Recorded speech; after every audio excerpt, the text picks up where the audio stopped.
Hello friends, কেমন আছো তোমরা সবাই? আশা করছি সবাই খুব ভালো আছো, সুস্থ আছো। আমিও খুব ভালো আছি। চলে এসেছি নতুন আরো একটা ভিডিও নিয়ে তোমাদেরই রিকোয়েস্টে। আমাকে একজন রিকোয়েস্ট করেছিল এরকম বেলি চেন পরে, একটু ক্লোজ করে দেখাই তোমাদেরকে। এই যে বেলি চেন পরে রুম ক্লিনিং এর ব্লগ বানাতে, একটু লং হবে। রুম ক্লিনিং এর ব্লগগুলো কিন্তু সত্যিই লম্বা হয়, কারণ ওটা শর্টে করা যায় না। আমি সেটা আপলোডও করেছি একটা, সেটা হচ্ছে আমার আড্ডা উইথ বং বিউটি চ্যানেলে। যারা দেখোনি এখানে তারা ওই চ্যানেলটা দেখে নিতে পারো, ওখানে একটা আপলোডও করেছি বা করব হয়তো, কারণ রিসেন্ট আমি বানিয়েছি, সেটা আজকেই বানিয়েছি, এখনো এডিট করা হয়নি, জানি না, হয়তো আগে পরে হয়ে যাবে, তোমরা একটুখানি দেখে নিও। আর ওটা ছিল ডাস্টিং এর ব্লগ। এই ড্রেস পরে বেলি চেন পরে ডাস্টিং করছিলাম। এবারে ডাস্টিং করার পর এখন যেটা করব সেটা, এই যে দেখতে পাচ্ছ বেড, কালকে ঝড়ে পুরো ঘর ধুলো ধুলো হয়েছে, উইন্ডো খোলা ছিল বলে। আজকে পুরো বেডশিট ফেডশিট তুলে ভালো করে ডাস্টিং করে ঝেড়েছি, সব ঘর তো ধুলো হয়ে গেছে। ঘরটা পরিষ্কার করতেই আসছিলাম, কোনো মানে ভিডিওটা করার কোনো প্ল্যান ছিল না, বাট হঠাৎ করে মাথায় আসলো যে আমার তো অনেকগুলো চ্যানেল, সব চ্যানেলে আমি তো ভিডিও দিতেই পারি না। তো এই যে আমি কাজটা করব সেটা শুধু শুধু ফালতু কেন যাবে, এটার উপরে একটা ব্লগ বানিয়ে নিই। আর তোমরা অনেকেই আছো যারা রুম ক্লিনিং এর ব্লগের জন্য রিকোয়েস্ট করে থাকো। রুম তো রোজ ক্লিন করি, কিন্তু রোজ ভিডিও বানাই না। তো আজকে যেহেতু বানাচ্ছি, মানে কাজটা করছি, তো চলো করে নিই। তো আমি তো এখানে বেলি চেন পরেছি, দেখতে পাচ্ছ, এই যে একটা সিলভার কালারের বেলি চেন। আমার বেলিটা একটু বড়, সেই জন্য এটা একটুখানি টাইট হচ্ছে। যাদের বেলি একদম এরকম একদম ভেতরে ঢোকা ফ্ল্যাট, তাদের জন্য এটা একদম পারফেক্ট। আমার একটুখানি টাইট হয়। সো যাই হোক, চলো কাজ শুরু করি।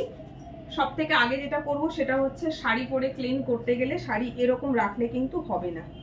আমাকে যেটা করতে হবে সেটা হচ্ছে শাড়িটাকে ভালো করে টাক করতে হবে। অ্যান্ড তারপরে যেটা করব সেটা হচ্ছে আঁচলটাকে টাক করব, কারণ এই দুটো ওপেন থাকলে আমি ভালো করে ক্লিন করতে তো পারবোই না। তার সাথে হচ্ছে কাপড় পায়ের মধ্যে জড়াবে, মাটিতে আটকে যাবে, পায়ে চাপা পড়বে, দিয়ে আমার বিরক্তি লাগবে। সো সেই জন্য চলো, এটা একটা অন্য আরেকটা রিকোয়েস্ট হয়ে গেল। যারা অনেকে শাড়ি টাক করে ব্লগ করতে বলো, এটা তাদের জন্য। পেটিকোটটা টাক করতে পারি না, অসুবিধা হয়, কারণ পেটিকোট হচ্ছে আমার স্যাটিনের পেটিকোট না বাঁধা যায় না টাক করা যায়, কারণ ওটা স্লিপ করে পড়ে যায়। শাড়ি অ্যান্ড আঁচলটা টাক করা গেল। তো চলো স্টার্ট করছি। আজকের ঘরটা বলতে পারো একটু ডিপ ক্লিন হবে, সেই জন্য আমি এই যে জিনিসটা মোড়া, এটাকে মোড়া বলে, বসার জন্য, এটা উপরে তুলে দিলাম। এরপরে যেটা তুলবো সেটা হচ্ছে এই যে চেয়ার, ওপরে তুললাম। ফ্লোরে জিনিস থাকলে ফ্লোর পরিষ্কার করতে অসুবিধা হয়, সব সরিয়ে টরিয়ে পরিষ্কার করতে হয়, কারণ তার নিচে অনেক ধুলো পড়ে থাকে। তো ওই জন্য আজকে ওগুলোকে ওপরে তুলে দিলাম। চলো তোমাদের সাথে কথা বলতে বলতে ভিডিও স্টার্ট করছি। কি যে ধুলো হয়েছে কি বলবো তোমাদেরকে। কালকে কারেন্ট চলে গেছিল, ঝড় শুরু হলো, ঝড় আর বৃষ্টি দুটোই হয়েছে কালকে। শুরু হলো আর কারেন্ট চলে গেল। যতক্ষণ ছিলাম ততক্ষণ কারেন্টই ছিল না, লাগছিল খুব গরম, সেই জন্য উইন্ডো গুলো খুলে দিয়েছি, ব্যাস। আর কি, ঝড়ের সাথে সাথে রাস্তার যত ধুলো ছিল সব বাড়িতেও চলে এলো। বিন বুলায়ে মেহমান কি তারা ঘর মে আ গয়া। তো আমার কাজ গেল বেড়ে। আজকে এসে আমি এক কাপ চাও খাইনি, কাজে লেগে পড়েছি। কারণ আমার কি হয় না, কাজ থাকে হাতে, যদি ধরো অনেক কাজ আছে করার জন্য, কাজ ফেলে রেখে বসে রেস্ট আমি করতে পারি না। আমার মনে হয় সব কাজ করে নি, ফিনিশ করে দেন রেস্ট করব। কারণ রেস্ট করতে গেলে না একটা আলিস্যি কাজ করে, তারপরে আর কাজ হয় না। সেই জন্য আজকে একটুও বসিনি, এসে পরপর কাজগুলো করছি। সব কাজ ফিনিশ করে একবারে বসে চা খাবো, পুরো চান টান করে ফ্রেশ হয়ে নিয়ে তারপরে। আর এই রুম ক্লিনিং করতে না আমার খুব বিরক্ত লাগে। আমার তো মাঝে মাঝে মনে হয় একটা ভ্যাকিউম ক্লিনার কিনে নিই। সিরিয়াসলি বলছি, যদি 1-2 হাজারে পাওয়া যায় না, একটা ভ্যাকিউম ক্লিনার কিনে নিই, খুব আরামসে ঘর পরিষ্কার হয়ে যায়। এই ঝাড়ু ফাড়ু মারতে ভালো লাগে না। সকালবেলা এক চোট করা হয় মায়ের বাড়িতে, আবার এখানে এসে সারাদিনে কতবার, যতগুলো বাড়ি তত কাজ। চলো, এগুলো দেখছে, এই যে বক্সগুলো রাখা, সব ধুলো পড়েছে এগুলোর মধ্যে। আর যাদের কোমরে ব্যথা তাদের এই কাজগুলো করা ভীষণ ডিফিকাল্ট। যেমন আমি কোমরে ব্যথা নিয়ে সামনে ঝুঁকে বেশি কাজ করতে পারি না, করলেই আমার ব্যথা চালু হয়ে যায়, বেড়ে যায় ব্যথাটা। ব্যথা সবসময় থাকে, বাট বেড়ে যায়। ও মা, চলো এই পাশটা হলো, একেবারে ঘর মুছে টুছে নিয়ে তারপরে যে চেয়ার মোড়া এগুলো নামাবো, এখন নামাবো না।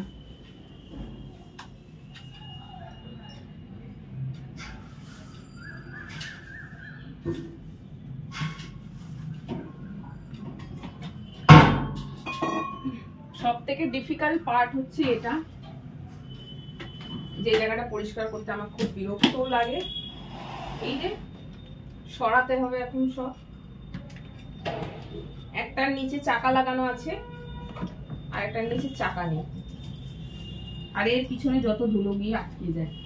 ফ্যান চলে তো, ফ্যান চললে কি হয়, যত ধুলো সবের পিছনে এসে আটকে যায়। এইগুলোকে সরিয়ে সরিয়ে পরিষ্কার করতে হবে, যেটা আমি রোজ পারি না করতে, তবে মাঝে মধ্যে করি। কারণ মাঝে মধ্যে না করলে না ধুলো অনেক বেশি জমে যায়, তখন আরো বিরক্ত। আর আমার ঘরে একটা ড্যামেজ হচ্ছে, আমার ঘর না সরি, রেন্টেড ফ্ল্যাট কখনই আমার হয় না, এটা অন্যের ঘর, যাকে আমি টাকা পে করছি, সেই কারণে সে তার বাড়িতে আমাকে থাকতে দিয়েছে। জিনিসটাকে এক্সপ্লেন করলে কি বাজে লাগে না শুনতে? আমরা হচ্ছি ভাড়াটিয়া, কি করব বলো, নিজের বাড়ি না।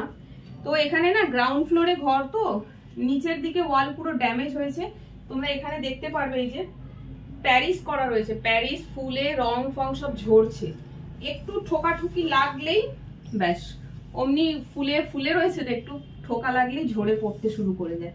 এই হচ্ছে একটা ব্যাপার, তোমার একটু বেশি দিন হয়ে গেলে চুনগুলো ঝরে ওই জায়গাটা জমে থাকে, দিয়ে ঘরটা আরো বেশি নোংরা হয়। তো ওই জন্য আমি চেষ্টা করি একটু মাঝে মাঝেই পরিষ্কার করার। ব্যাস রুম ঝাড়ু মারা হয়ে গেল, এবারে কিচেনে চলে যাই। এই জায়গাটায় একটা ফ্যান রাখা রয়েছে, অযথাই ফ্যানটা রাখা রয়েছে, আর এর পিছনে যত ধুলো ময়লা সব জমায়। অযথা ঠিক বলবো না, একটা সময় ছিল যখন এই ফ্যানটাই আমার কাছে সব ছিল, কারণ সিলিং ফ্যান লাগানো ছিলই না তখন, এসিও ছিল না। এসি তো চলো 1 বছরও হয়নি, মে মাসের 5 তারিখ আসলে এসিটা 1 বছর হবে। আমারও জন্মদিন, আমার এসিরও জন্মদিন হবে। তো এই স্ট্যান্ড ফ্যানটা যে রাখা দেখছো, এই স্ট্যান্ড ফ্যানটাই শুরুতে কেনা হয়েছিল এখানে, যেটা এখন কোনো প্রয়োজনেই পড়ে না, কোনো কাজে লাগে না। এই ফ্যানটা এখন শুধু শুধু রাখা থাকে, শুধু যখন এই রান্নাঘরটা মুছি তখন এই স্ট্যান্ড ফ্যানটাকে চালিয়ে দেওয়া হয়, ঘরটা তাড়াতাড়ি শুকিয়ে দেওয়ার জন্য। আদারওয়াইজ এই স্ট্যান্ড ফ্যানের কোনো প্রয়োজন পড়ে না। ভাবছি বিক্রি করে দেবো, তোমরা কেউ নিলে জানিও। বিল টিল সব আছে, যে দামে কেনা তার থেকে কিছু দামে বেচে দেবো। কারণ ছোট ঘর, যে জিনিসটা দরকার পড়ছে না সেটাকে যদি জমিয়ে রেখে দেবো, সেই জায়গাটা পুরো নোংরা হচ্ছে। এখানে একটা সিলিং ফ্যান লাগিয়ে নিলেই হয়ে যাবে, তাহলে কি হচ্ছে না, ওই কর্নারটা ফাঁকা হবে। যারা বলো তোমার ঘেমে যাওয়া ব্লগ দেখবো, তাদের জন্য আজকের ব্লগটা দেখো কি পরিমাণ ঘেমেছি, কারণ পর্দা লাগানো, ফ্যানও বন্ধ, প্রচন্ড ঘেমে গিয়েছি আজকে। চলো আর একটু বাকি আছে, এই জায়গাটা করে নিলেই হয়ে যাবে।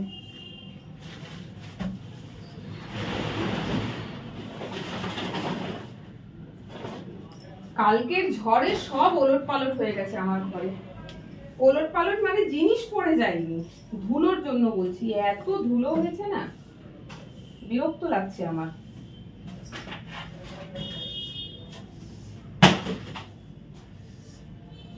আর এই চুনগুলো হাওয়া লেগে চুনগুলো ঝরেছে আরো বেশি, আর ওই চুনগুলো ঝরার কারণে না ধুলো ধুলো পুরো ফ্লোরটাই, পা দিচ্ছি পায়ে ধুলো লাগছে। আমার ফ্লোরে ধুলো থাকলে গা ঘিন ঘিন করে একদম, সেটাই আজকে হচ্ছে। আরে আজকে ঘর ঝাড়ু দেওয়ার পর ঘরটা না মুছলে হবে না,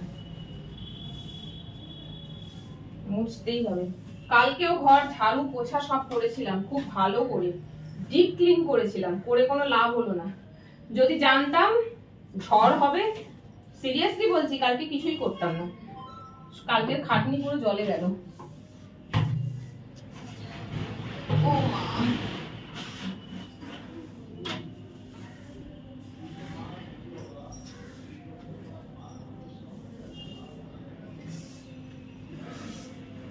চলো হয়ে গেছে, সব ময়লা এখানে কাঁড়ি হয়েছে, এগুলোকে তুলে ফেলি, তারপরে ঘর মোছার ব্যবস্থা করি।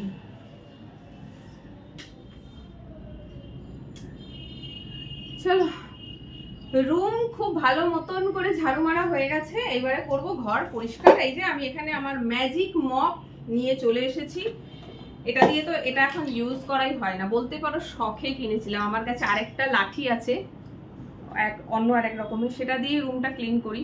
এটা মনে হয় কিনে তো নিয়েছি, নিয়ে এখন মনে হয় এটা বড় ঝামেলার। না গো, একেবারেই না, খুব ইজিলি এটা দিয়ে ঘর মোছা যায় আমার মনে হয়, কারণ ওই যে আনতে হয়, নিয়ে যেতে হয়, প্লাস বাথরুমে জায়গা কম।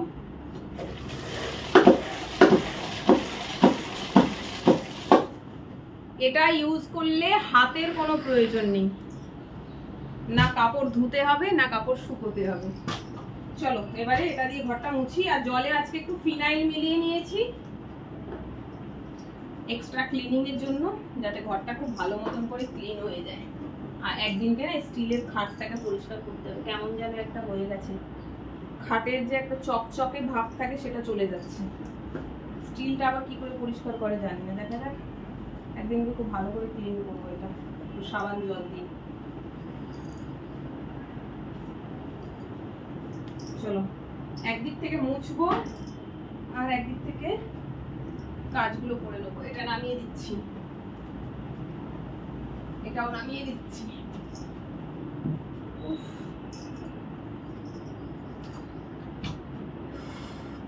পুরো টায়ার্ড হয়ে গেছে আজকে। এটার পরেও কিন্তু কাজ শেষ নয়, এটার পরে কাজ এখনো বাকি আছে। ওই যে বিছানা দেখতে পাচ্ছ, বেডশিট বিছানো নেই, আমাকে বেডশিট বিছাতে হবে, যেটাও একটা খুব ঝামেলার কাজ। সব করে ধরে তারপরে হবে রেস্ট।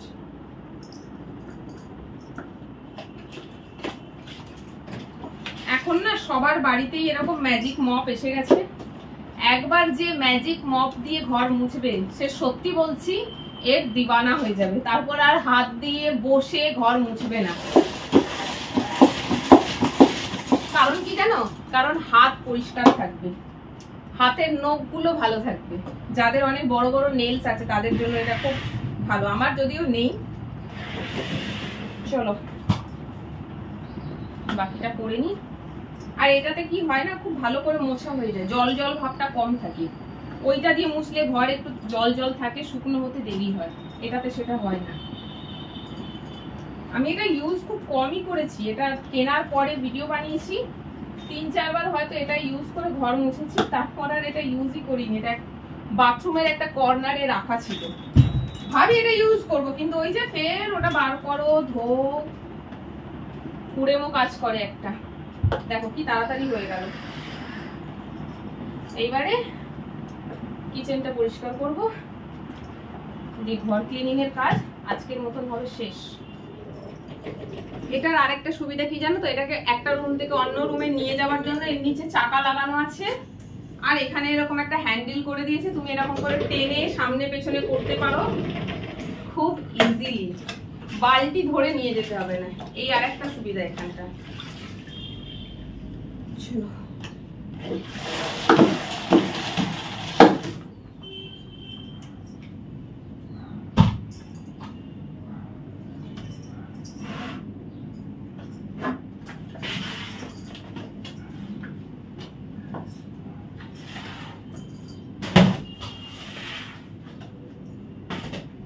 মেয়েদেরকে কত কিছু সামলাতে হয় দেখেছো তোমরা ছেলেরা?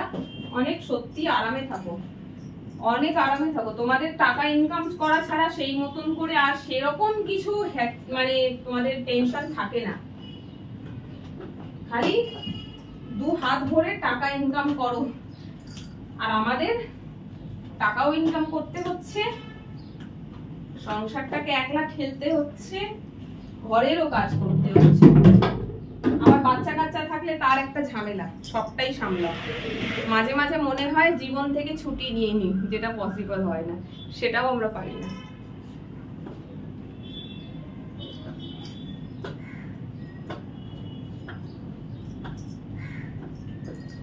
হলো,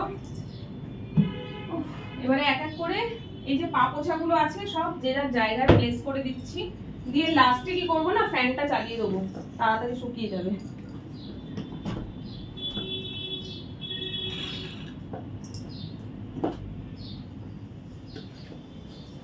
চলো, আর এইটুকখানি বেঁচেছে জায়গা,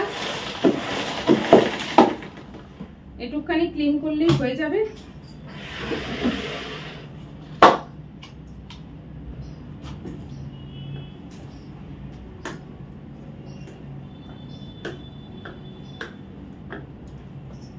আমি খালি ভাবি, বলছি বারবার যে 1 BHK ঘরটা আমার জন্য ছোট, 2 BHK দরকার।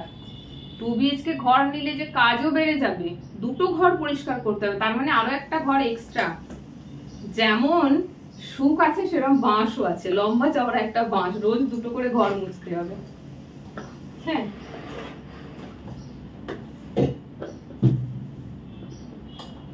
চলো এটাকে ভেতরে ঢোকাই, খিদে পেয়ে গেল যে।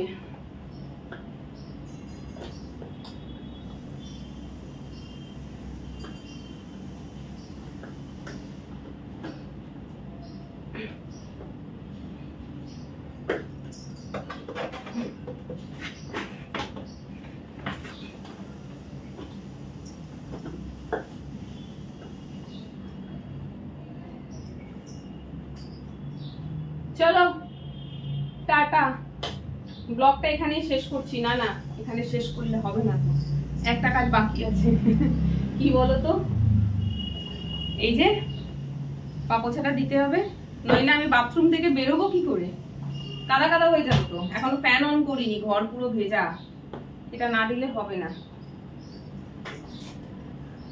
ব্লগটা কেমন লাগলো জানিও, বেলি চেন করে ব্লগটা করলাম, আর রুমটাকে করলাম আজকে ডিপ ক্লিন। ভালো লাগলে জানিও, লাইক করো, কমেন্ট করো, ঠিক আছে? টাটা।